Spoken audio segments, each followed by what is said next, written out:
This is how I bulked for 1 full year, stayed under 13% body fat, broke all my strength plateaus, and grew natty muscles I thought were genetically impossible. The crazy part is before this I was stuck for 3 years, with fake discipline, no progress, and total burnout. I thought I hit a natty ceiling, but it wasn't my genetics. It was the system I was following. So I rebuilt everything, tested, improved, and documented it. All to create a system that made me grow leaner, stronger, and bigger, in half the time most lifters spend in the gym. Stay with me because I'll show you the exact weekly structure, the experience tracker, and how to grow every 4-week cycle, even with only 1 hour. Here's the truth. Most people don't fail because they don't work hard. They fail because they lack an easy system they can follow even when life gets messy. Think about it. We're drowning in fitness random noise. Daily grind harder clips, 6-day bro splits that require a teenage lifestyle. Or creators endless arguing if you should cut or bulk, without knowing there's a third easier option. But what if you don't need to train harder? You just need to train smarter. Before we dive into this, you need to make a choice right now. Are you actually here to win, or are you about to live another month half-assing everything? If you're here with me to play this game, we're breaking that cycle starting right now. Most people lose before the challenge begins, not in the gym, in their head. They kind of want to get stronger. They kind of want to shred. Kind of is the fastest way to half-ass everything in life. For this system to work, you only pick one main goal every 4 weeks, not 6. Not, I want more muscle while building endurance and dating better. Come on, so only pick one. Examples, I want to add 5 kgs to my squat top set. I want to get visible arms to pop up in my favorite t-shirt. I want to hit 3 sprint sessions a week without losing leg gains. That's actually my case. So right now, do this. Pause if you need to. Right, for the next 4 weeks, my single goal is Don't speed run this. This line is your boss fight for the next 4 weeks. So we do a quick audit. Point 1, training history. How many days per week can you actually train without your life collapsing? What happens when you push 5 to 6 days? Where do you break? Number 2, recovery. Average sleep, stress levels, caffeine abuse scale from 1 coffee to mainlining espresso. And number 3, pain patterns. Which lift always fry you or hurt you? What joints complain first? This isn't overthinking. This is data. Because the systems you're about to use, it's the right fit for the version of you right now. Once you know the reality you're training inside, you can build the recipe that actually works for you. The same way the great Mike Mentzer had a signature style, you're going to have your own signature training style with 5 ingredients. Number 1, priority. Who are you right now? A busy entrepreneur, a content creator with brain fog, a lifter who loves the pump but wants to make real progress. Number 2, the outcome you're looking for. What's your priority number 1 right now? Strength, muscle, athleticism? Pick one to bias. Doesn't mean you lose everything else. Number 3, your split or your format. Based on your audit, what progresses right now? Upper, lower, full, 3 upper and 1 lower, 2 gym sessions and 1 sprint session. We want the minimum effective complexity. And number 4, the vibes, how it feels weekly. Do you like heavy top sets with low volume, slower tempo and mind-muscle connection, fast, explosive, and maybe athletic? If you hate the vibe, you won't stick around long enough to see the real results. Number 5, your edge. What makes you different? For me, it's a busy natty lifter that keeps strength and muscle while shredding fat through sprinting with easy 4 workouts per week in the gym. For you, it may be low volume, add freak strength on certain lifts, and train only 4 days. By the end of the section, you want a sentence like, I'm running a 4-day split, focus on strength and muscle, all inside a 4-week cycle. That's your training recipe. Now we take this recipe and we pour it into a structure that doesn't collapse the moment life throws a right punch. Here's the core system. Every 4-week cycle follows the same skeleton. Week 1, it's prime. We groove the technique with lighter loads, dialing in execution, and getting used to the split. You're basically telling your body, hey, we're doing this right now. Week 2, it's push. We add load or a bit of volume, still under control. Reps in the serve is conservative, but intention is higher. So the body feels like, okay, this is real.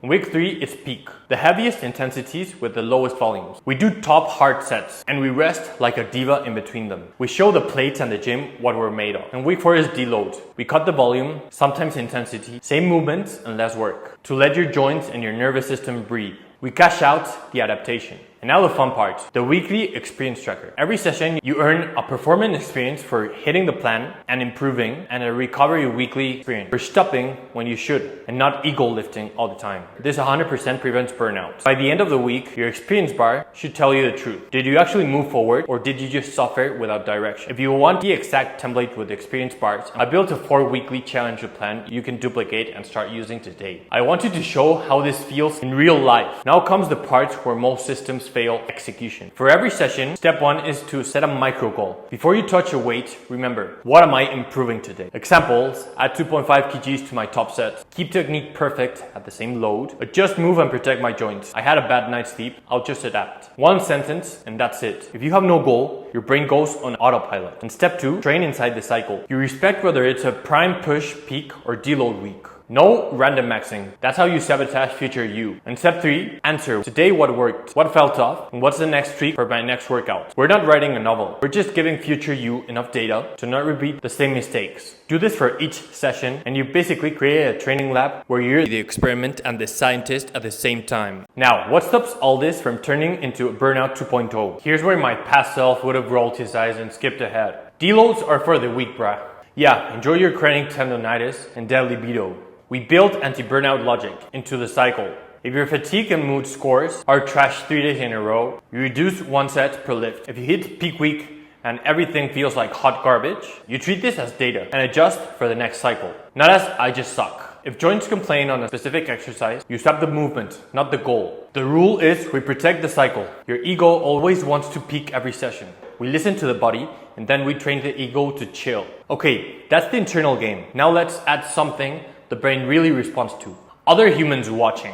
If no one knows you're doing this, it's very likely you're a ghost your own plan. So I want you to take a screenshot of your cycle or just write cycle 1, week 1, goal, whatever it is, and post it with a challenger on comment. Why? Because now it's not just I want to get kind of stronger. No. It's I told the internet, I told my friends. Now either I follow through or rehearse being the version once again that half-asses everything. And if you want to go full savage, update once a week. Week 2 out of 4, done. Experience streak, full. You'd be shocked how much discipline appears when other people can see your scoreboard. Now let's talk about the part where most people tap out. There's a moment usually around push week into peak week where life throws a mini crisis, work gets heavy, sleep gets weird, and your brain whispers, is this even worth it? You're the same, nothing's changing. That's the progress dip. Most people interpret this as, this program sucks, I'm not consistent enough. Or let's find a new routine again and binge watch TikTok. In this system, the dip is literally part of the game. Like a boss fight, it's supposed to feel like this. It's supposed to feel like resistance. Your only job in the dip is don't optimize, don't reinvent the plan, don't go back to random testing. Just keep on showing up, run the session, and log the experience. Let the cycle end. If you simply finish the 4 weeks, even imperfectly, you're already on top of the 10% lifters who never start their own program. And once you've finished one cycle, something unlocks. That's what most people never experience. You now have data and proof that you can run your own system. This is where your transformation starts to become a reality. You just ran your first cycle. Now imagine 3 of those in a row. That's 12 weeks, 90 days, 3 prime push peak deload arcs. In cycle 1, you learn the system, you fix the technique, clean up sloppy patterns, and build a baseline of strength. In wave 2, you push harder on the main outcome. You add weight, tighten execution, and experience bar grows faster. In cycle 3, you become a specialist. Maybe you push heavy squats, maybe aesthetics on one area. You leverage all your data from cycles 1 and 2. This is not another 90-day transformational challenge. This is you using math, awareness, and consistency to change your body on your own schedule. And the coolest part is, once you've done this, you've built a custom training operating system that's gonna help you for a lifetime. So now let's talk about how you read data. After 90 days, you can look back and ask, which lifts gave me the most progress? Which weeks felt amazing? Which combinations of days wrecked my recovery? When did my mood and my productivity outside the gym feel the best? That's your hybrid training signature. Maybe you discover you're a beast on 3-day full body and use this on 5 days. Or push sessions in the afternoon help you sleep better. Now your program isn't mine or some influencers. It's totally yours. You've basically broken out of copy-paste plan and moved into system designer mode. With this in hand, you get to choose what's your long-term rhythm, and you can optimize to grow whatever muscles you want to. You don't have to live in permanent bulk, in permanent cut. There's a simple, more efficient way. If you're in growth mode, you can use 2 cycles on prime push peak deload and 1 easier cycle focused on maintenance and life stuff. If you're in performance mode, you can keep lift, strength and muscle, and push into discipline, like me adding sprints to my cut. The new rule is you never go back to random. From now on, everything lives inside cycles. You can chill, you can push, but you always know what week you're in and what the goal is. And this is where it all links to something bigger than just your biceps. Most people watching this will do the usual. Nod along, think, yeah, this is smart, save it to a playlist, then go back to random workouts and no results. And that's fine. If you want your future to look like your past, that's okay. But if any part of you feels like, I'm supposed to be stronger than this, I'm supposed to feel more in control of my body and my time, then this is your moment. Not someday, not when things ease up. Because we all know that's never gonna come true. Here's the deal. Pick your one goal for the next 4 weeks. Map a simple prime push peak deload cycle. Log your experience. Finish the cycle however messy that can be. And prove to yourself you can run a simple system. If you're in, comment Challenger on and your 4-week goal. If you want the template and the simple system, join the Challenger's newsletter. This is not about being the biggest guy in the gym. It's about being the most free version of you. Less burnout, more muscle, and more life. Let's run cycle 1 together. See you in the next videos.